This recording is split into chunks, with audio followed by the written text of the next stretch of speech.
You are listening to The Standard Show, the podcast that brings you the stories behind the standards, with Matthew Clowes and Cindy Paragill. Standards. Well, they affect all of us every day, wherever we go, whatever we do. By defining good practice, they help people, organisations, the economy and society to do things better. And every year, standards-making bodies around the world publish thousands of them for all sorts of things.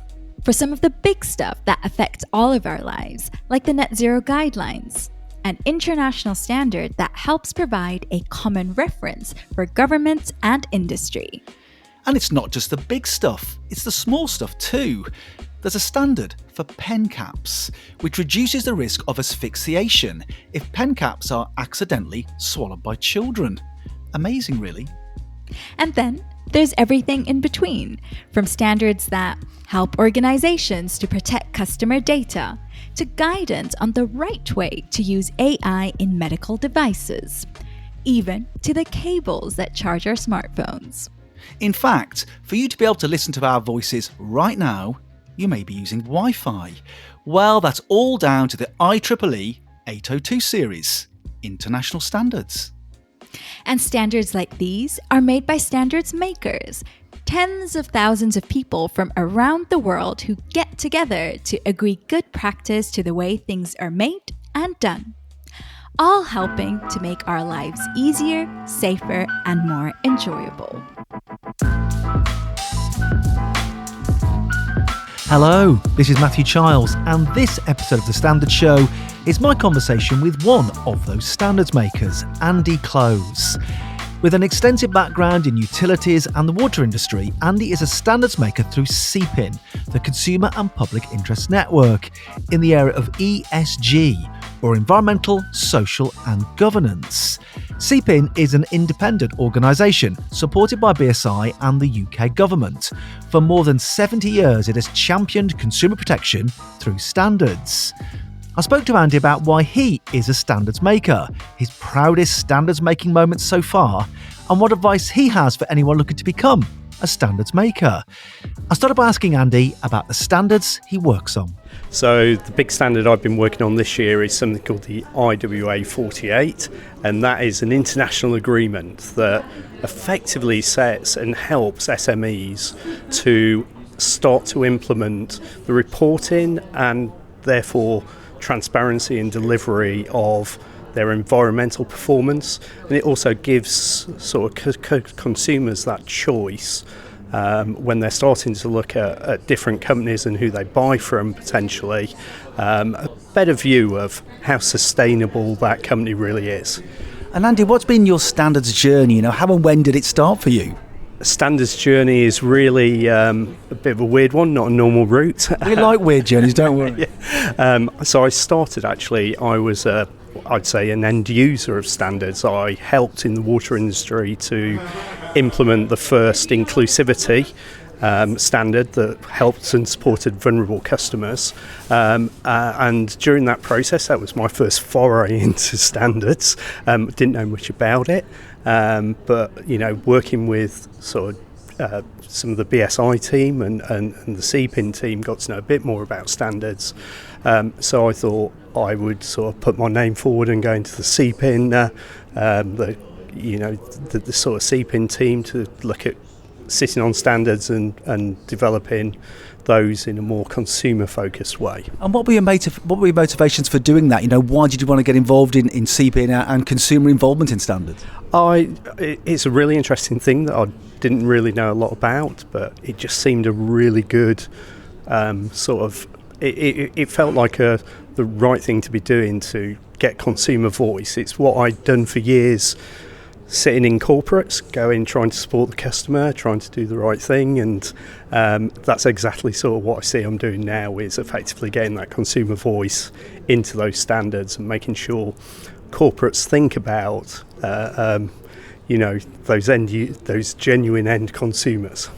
And you're relatively early on in your standards journey as a CPIN rep and working part of the CPIN network. How's that been? Are your motivations the same for staying involved now? Yeah, absolutely. I've done a few things. So I came in as a CPIN member. I did a temporary coordinator's role, which was supporting reps. That was really good. Got me visibility of lots of work that was going on that was really with experienced representatives. So that sort of helped immerse me a little bit more in understanding standards. And now I support on the sort of the steering group as a strategic advisor. So I've sort of gone quite a way in terms of and seen quite a lot of the environment. But the key thing is we're all focused on one thing, which is how do we make sure we support consumers and protect them. Take us inside some of the committee work, the sorts of conversations you're having around the standards. Lots of conversations. It ranges from simple things like how do we get more focus, those strategic objectives for CPIN, all the way to, I suppose, which is more my corporate world of how do we get processes to work a bit better, be more efficient, more effective at what we do. We've only got a small group of representatives, of members. Well, say small, there's 53 of us.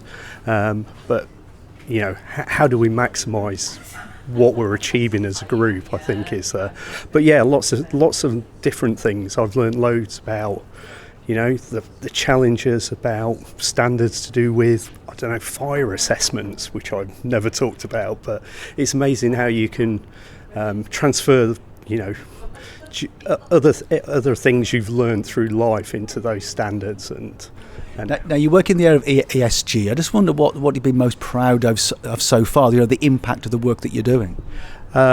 So we basically went in a 6-month period from a idea about this agreement that was international. There was 150 to 180 people involved in that, lots and lots of countries, to actually launching a published sort of guidance document at COP29. And what would you sound in terms of you're on a personal level? What have you been most proud of so far in your standards making? Personally proud of, actually I'm really proud if I go back to what I did with when I was working in organisations to implement and promote those inclusivity and vulnerability standards. That's really good because I can now see how regulators, water companies, energy companies, finance companies now are starting to use those standards and it becoming sort of a mainstream thing. That's actually probably what I'm most proud of. There's a lot of really experienced representatives in this organisation who have probably done a load more than me in terms of achieved, their impact on standards overall. I was sort of just pleased to go through this ESG standard. For example, they were very user focused when we first started the conversation, which was about it's about the companies who are going to pick up this guidance and use it. And actually we've managed to expand thinking across a whole bunch of countries about it's wider. There's stakeholders, there's interested parties, it's not just about the actual company that's going to pick it up and use it. And also really to sort of pivot that thinking to more towards actually it's more about transparency to consumers and effectively how those end users could really use it in their decision making and buying habits. And so you've been on a journey. You've gone from standards user to standards maker. I just wonder what's next for you and standards. That's a really interesting question. And we only ask good questions, Andy. I have no real idea other than ESG particular is climate change is huge. We've really got to move much quicker than we are, and therefore the standards in those areas is sort of I'm expecting to snowball. There's always work to do, I guess. Absolutely, and they're going to get stricter, bigger controls. And you're always trying to adapt your standards around, I suppose, what regulators are telling companies, the legislation, etc., to make sure they're always up to date. For me, that's an area I really want to stay involved with because I really feel like that's really contributing to, globally. Well, you are involved, you are making a difference. I just wonder what you might say to other people considering getting involved in standards. What advice would you have to them? My advice would be, you know, don't be scared to get involved. It seems like a bit of a black art when you first come in. There's a lot of acronyms and you spend a lot of time trying to figure out what everybody's talking about. But once you cut through all that and you learn, and the people who are involved are really supportive, all the other members are there to help you. There's very experienced ones that will really help you out when you need that support of going, I really don't know what to do with this. And so yeah, that's just don't be scared. Give it a go, and you know, just really focus, I suppose, on what's of interest to you as a person. Where do you want to make a difference? Now, like Andy, you too might want to make a difference and be part of the standards community for ESG. Or maybe you might want to create smarter transport solutions or help organisations to become more energy efficient. Or maybe you really want to make a difference in the field of medical devices or baby feeding products, or maybe managing food waste. It doesn't matter. Whatever your thing, get involved in standards. We welcome applicants from all fields, backgrounds and career stages. Our goal is a simple one: to have a balance of views around the table.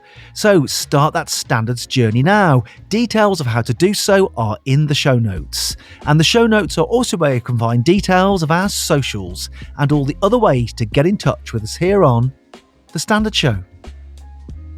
You have been listening to an episode of The Standard Show, the podcast that brings you the stories behind the standards, with Matthew Clowes and Cindy Paragill. You just heard a Stripped Media production.